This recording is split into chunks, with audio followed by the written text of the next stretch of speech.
Everyone welcome to digital GK classes. तो हमने कल सीटेट 2022 की पीवाई की स्टार्ट किए थे, ठीक है। उसके कुछ क्वेश्चन हमने किए थे और उसके आगे क्वेश्चन आज सॉल्व करेंगे। एक प्लेलिस्ट बना रखी है, उसमें आप जा करके देखेंगे तो मैंने ऑलरेडी यूपी टेट DSSB के जो प्रीवियस ईयर जो क्वेश्चन है ऑलरेडी करा रखे हैं, तो वहाँ से आप जा करके देख सकते हैं, ठीक है। तो फटाफट सब लोग वीडियो को जरूर लाइक कर दें, उसके आगे जल्दी से क्लासेस स्टार्ट करते हैं, ठीक है। तो हमारा आज का पहला क्वेश्चन ये कहता है कि रागनी जो है दोपहर के 2 बजे स्टेशन पहुंचती है और उसे अलीगढ़ के लिए रेलगाड़ी लेनी है। 4 रेलगाड़ियां हैं, train A, train B, train C and train D. उसके छूटने का समय दे रखा है ये क्रमशः, ठीक है। तो उसे कौन सी रेलगाड़ी लेनी चाहिए ताकि उसे कम से कम समय का वेट करना पड़े, ठीक है।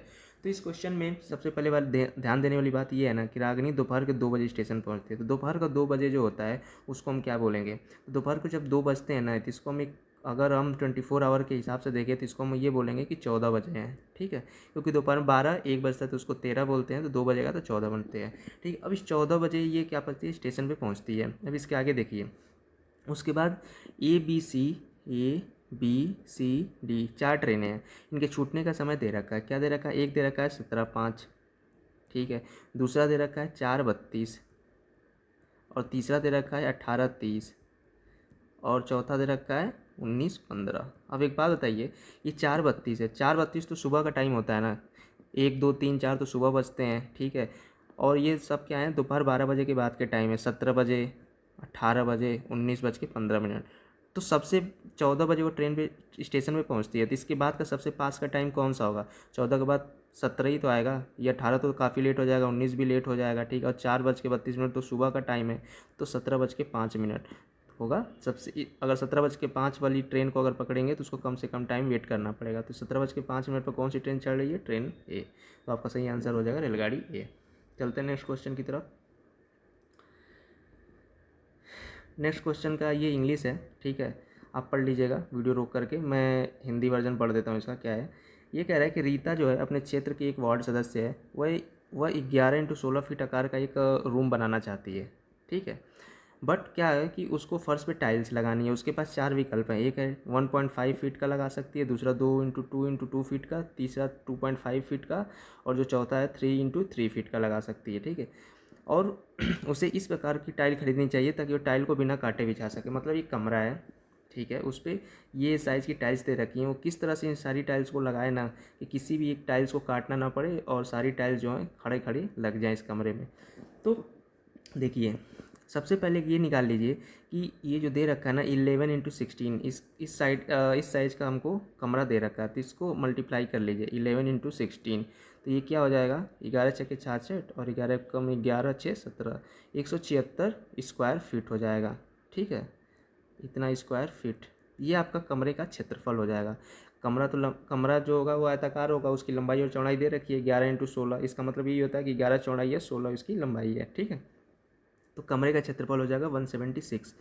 अब जितनी भी टाइल्स दे रखी है ना, सारी टाइल्स का क्षेत्रफल निकाल लीजिए, ठीक है। टाइल्स भी आपको पता है चौकोरी होती है, उसकी भी एक लंबाई और चौड़ाई होगी, तो उसका आप एक क्षेत्रफल निकाल लीजिए। पहली टाइल्स निकालते हैं, ठीक है। पहला क्या कहता है, ये 1.5 × 1.5 है, तो इसको आप मल्टीप्लाई करोगे तो क्या हो जाएगा, 15 × 5 = 75, 7 हासिल और 15 × 15 = 7 22, 2.25। दूसरे को निकाल लीजिए, दूसरा क्या हो जाएगा, 2 × 2 करेंगे तो 4 स्क्वायर फीट आ जाएगा। तीसरा क्या होगा, तीसरा जो है वो है 2.5 × 2.5, कितना होगा, 25 25 125 हासिल 12, 25 दूनी 50 और 12 62, 6.25। चौथा टाइल्स है वो 3 × 3, ये 9 हो गया, ठीक है। अब एक बात बताइए, आपका ये कमरा है पूरा और टाइल्स के क्षेत्रफल दे रखे हैं, मतलब टाइल्स ऐसे आप बिछा रहे हैं, तो कैसे टाइल्स आप लगाएंगे इसको काटना ना पड़े? मतलब कि कमरे के क्षेत्रफल को अगर हम टाइल्स के क्षेत्रफल से डिवाइड कर देते हैं और पूरा अगर डिवाइड हो जाता है हमारा कमरे का क्षेत्रफल, तभी तो आपको टाइल्स काटनी नहीं पड़ेगी ना, ठीक है।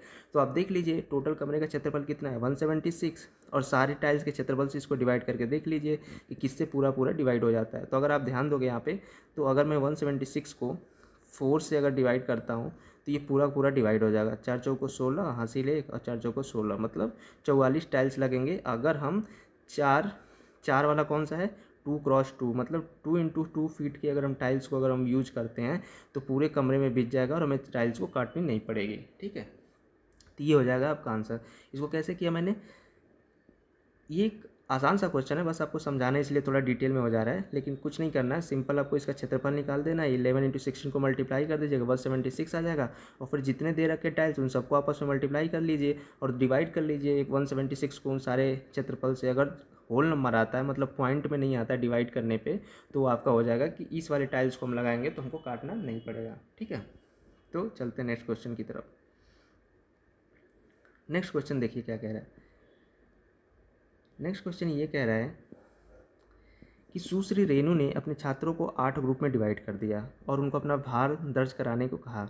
फिर उन्होंने क्या किया ना कि ग्रुप को अपना औसत भार परिकलन करने को कहा। परिकलन मतलब कैलकुलेट करने को कहा। जिसमें समूह ए में जिसमें 8 विद्यार्थी थे, उसने अपना भार तोला तो उसका औसत भार जो है वो उसका जो एवरेज वेट आया वो 38.2 किलोग्राम ज्ञात किया। उसके बाद उन्हें पता लगा कि उन्होंने किसी एक विद्यार्थी का गलत भार प्रयोग किया है। मतलब गलत भार के जगह क्या होगा कि 25.9 किलोग्राम के बजाय उसने 29.5 किलोग्राम भार प्रयोग किया। तो समूह का सही भार क्या होगा। मतलब क्वेश्चन ये कह रहा है कि 8 लोगों का उसने एक ग्रुप बना दिया, ठीक है, एक ग्रुप ए बना दिया, ठीक है। अब उसने ये कहा, रेणु ने ये कहा कि सब अपना अपना वेट करो और हमको एवरेज बताओ, ठीक है। तो सबने एवरेज बता दिया। एवरेज जब बताया तो कितना है 38.2, ठीक है। बट उसने क्या पाया कि उसमें एक जो आदमी था उसने अपना वेट जो है ना 25.9 के बजाय उसने क्या बोल दिया कि मेरा वेट 29.5 है। तो जब ये गलत बोल देगा तो उसका एवरेज भी बदल जाएगा। तो अब पूछ रहे हैं ना कि अब सही समूह का सही औसत भार कितना होगा, ठीक है। तो आपको पता होना चाहिए औसत भार क्या होता है। औसत भार होगा क्या होगा, क्लास में जितने भी लड़के हैं, जितने मतलब 8 हैं, 8 लोग हैं ना एक ग्रुप में, तो 8 लोगों का जो भार होगा, 8 लोगों का भार जो होगा वो टोटल आप जोड़ लो जितना भी होगा और डिवाइड बाई 8 कर दोगे तो ये आपका एवरेज हो जाएगा। तो औसत भार कितना दे रखा है यहाँ पे, औसत भार दे रखा है 38.2, ठीक है। तो हमें 8 लोगों का भार अगर निकालना है तो कैसे निकालोगे, इसी वाले में औसत भार दिया है, बट हमें ये तो नहीं पता ना कि 8 लोगों का कुल भार कितना है, नहीं पता है, क्वेश्चन में दिया ही नहीं है। तो हम यहाँ से निकाल सकते हैं औसत भार 38.2 और 8 लोगों का भार डिवाइड बाई 8। तो यहाँ से अगर क्रॉस मल्टीप्लाई इसको कर लेंगे, ठीक है, तो हमें 8 लोगों का जो भार है वो निकल के आ जाएगा। 8 लोगों का जो भार है वो पता चल जाएगा, हो जाएगा 38.2 × 8। मल्टीप्लाई कर लीजिए इसको, कितना आएगा 8 दूनी 16, हासिल 1, 8 × 64, 65, हासिल 6, 8 3 24 36, ठीक है। मतलब ये हो जाएगा 305.6 किलोग्राम, ठीक है। मतलब 8 लोगों का टोटल जो भार है इतना है, ठीक है। अब देखिए, अब इसमें आसानी से हम निकाल सकते हैं ना कि एक आदमी का जो गलत था 25.9 किलोग्राम के बजाय उसने क्या बोल दिया 29.5 किलोग्राम बता दिया। तो मतलब इसमें कितना ज़्यादा बता दिया, 29.5 उसने बता दिया था, बट उसका एक्चुअल कितना था 25.9। तो बड़े वाले में से अगर घटा दोगे तो कितना आएगा, 15 में से 9 जाए 6 और 8 में से 5 जाए 6, मतलब 3.6 किलोग्राम है ना, इसने ज़्यादा बता दिया था पहले वाले में। तो जो टोटल हमने निकाला था यहाँ पे 305.6, 305.6, इसमें से हम क्या करेंगे माइनस कर देंगे 3.6, ठीक है। क्योंकि इतना ज़्यादा उसने कैलकुलेट कर लिया था, इतना भार तो ज़्यादा होगा ना, तो जब माइनस कर दोगे तो इसको कितना आएगा, 6 में 6 जाए 0, 5 में 3 जाए 2, 302 आ जाएगा, 302 किलोग्राम। मतलब अब 8 लोगों का कुल भार ना, एग्जैक्ट भार जो 302 किलोग्राम है। तब आपका सेम अगर पूछ रहा है कि सही भार, सही एवरेज कितना होगा, तो एवरेज कैसे निकालोगे, वही वाली चीज़ कि हमें 8 लोगों का सही भार पता चल गया यहाँ पे 302। अब एवरेज निकालने के लिए कुल भार बटे 8 ये डिवाइड कर दोगे तो कितना हो जाएगा, यहाँ से 8 3 × 24, हासिल 6, 8 7 56 और हासिल 6 बच जाएगा, और फिर से 8 7 56, फिर 4 बच जाएगा हासिल, तो 8 5 40, मतलब 37.75, ठीक है।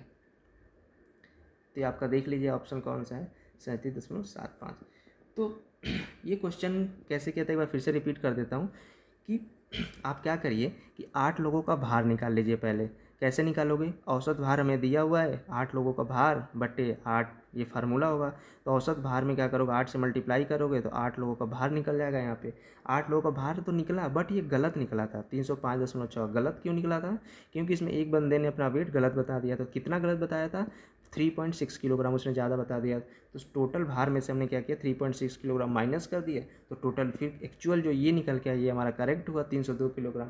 तो टोटल 302 किलोग्राम है, इसका एवरेज निकालना है तो 8 से डिवाइड कर देंगे क्योंकि 8 लोग हैं, तो ये आ जाएगा 37.75। ठीक है, ये आपका करेक्ट आंसर हो जाएगा। चलते हैं नेक्स्ट क्वेश्चन की तरफ। ये इसका इंग्लिश वर्जन है, देख लीजिए। हिंदी वर्जन में चलते हैं। देखिए इसमें क्या कह रहा है कि नीचे दिए गए पैटर्न का आप अवलोकन कीजिए और अगला पद लिखिए। अगला पद ध्यान से देखिए, इसमें बड़ा इंटरेस्टिंग क्वेश्चन है। कैसे लिखा है यहाँ पर ध्यान से देखेंगे तो 9 के बाद क्या है 98। 98 क्यों? क्योंकि 9 के बाद 8 आता है, एक एक डिक्रीज करते गया। फिर 98 के बाद क्या है, इसने एक डिजिट बढ़ा दिया 9 8 और 8 से घटकर 7 हो गया, मतलब एक एक डिजिट घटता जा रहा है। 9 के बाद 8, 8 के बाद 7, फिर इसके बाद इसने क्या किया 9 8 7 6 हो गया, 7 से एक कम 6 हो गया। और ये ध्यान दीजिए कि कितने डिजिट तक हम वैल्यू लिख रहे हैं। जितना यहाँ पे 2 है ना, तो 2 डिजिट तक ही हम गए। 9 के बाद 8, यहाँ पर घटा करके हमने 7 नहीं लिखा, 7 नीचे लिखा। क्यों? क्योंकि यहाँ पे 2 था इसलिए 2 ही डिजिट तक लिखा। नीचे वाले में 3 है तो 3 डिजिट तक हमने लिखा 9 8 7। ठीक है, नीचे वाले में 4 आया तो हमने 9 8 7 6 लिखा।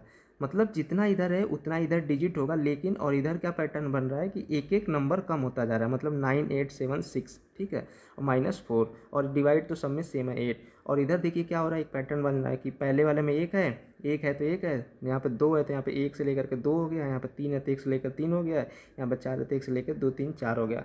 तो अगर इसी क्रम में हम पाँचवा लिखेंगे तो क्या होगा, यहाँ पे -4 की जगह हम 5 लिखेंगे। ठीक है, और ये क्या हो जाएगा 9 8 7 6 5। क्यों 5? क्योंकि यहाँ पे 5 है तो इसलिए यहाँ पे 5 तक गया। और ये 5 क्यों आया? क्योंकि एक एक ये बढ़ता जा रहा है। 4 के बाद 5 आएगा, 5 अगर इधर है तो यहाँ तो 5 तक घटते हुए आएगा 9 8 7 6 5। ठीक है, डिवाइड बाई 8।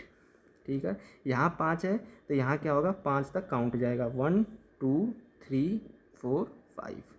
ठीक है, मतलब ये हो गया हमारा, मतलब क्या हो गया 9 8 7 6 5 -5 डिवाइड बाई 8 इक्वल टू 1 2 3 4 5, ये आ जाएगा। अब आंसर में देख लेते हैं क्या ऑप्शन में दे रखा है, कौन सा है। ये नहीं होगा क्योंकि यहाँ 5 है थी लेकिन ये 6 तक लेकर गया तो ये नहीं हो सकता। यहाँ पे नीचे देखते हैं 9 8 7 6 5 -5 डिवाइड बाई 8 1 2 3 4 5, ये वाला मैच कर रहा है तो ये आपका हो जाएगा करेक्ट आंसर। ठीक है, चलते हैं नेक्स्ट क्वेश्चन की तरफ। तो क्वेश्चन में ये कह रहा है कि प्रियांशु के पास ना 10 और 20 का नोट है, 10 और 20 के नोट है। वो 50 रुपये बनाने के लिए ₹20 के 2 नोट और ₹10 का 1 नोट उपयोग करती है। यही राशि बनाने के कितने अन्य तरीके हो सकते हैं यदि हमें दोनों ही नोटों का प्रयोग करना है। ठीक है, मतलब दोनों ही नोट का प्रयोग करके आपको 50 रुपये बनाने हैं। ऐसा नहीं कि केवल 20 का ही लेकर बना रहे हैं, केवल 10 का ही बना रहे हैं, हमेशा दोनों ही नोट का उपयोग करना है। ठीक है, मतलब उसके पास 10 और 20 के 2 नोट्स 10 और 20 के नोट्स हैं। ठीक है, कितने नोट हैं हमें नहीं पता है, लेकिन उसको 50 रुपये बनाने हो तो कैसे बनाएगा। पहला तरीका तो यह है ₹20 के 2 नोट यूज कर ले तो 20 दूनी 40 हो जाएगा, प्लस ₹10 के 1 नोट यूज कर लें। ठीक है, बट ये ऑलरेडी बना चुका है, क्वेश्चन में दे रखा है कि 20 रुपये के 2 नोट और 10 रुपये के 1 नोट का उपयोग करके 50 बनाते हैं।